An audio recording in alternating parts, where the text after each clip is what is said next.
మరుసటి రోజు ఉదయం మన తోట యొక్క పంటని ఎవరు పాడు చేశారు? చూస్తుంటే ఎవరో బఠానీలు దొంగలిచ్చినట్లున్నారు.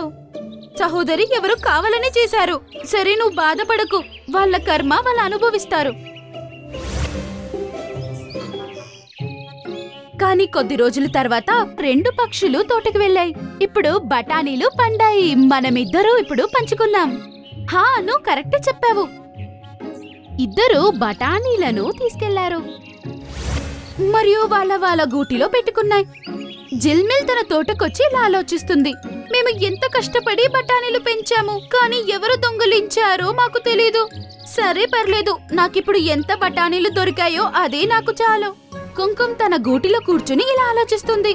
నేను జిల్మిల్ ని పిచ్చిదాన్ని చేశాను.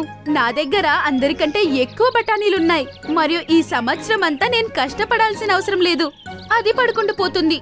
కానీ కొద్ది రోజుల తర్వాత పచ్చి బఠానీ అవన్నీ పాడైపోతాయి. దానివల్ల పండినవి కూడా పాడైపోయాయి.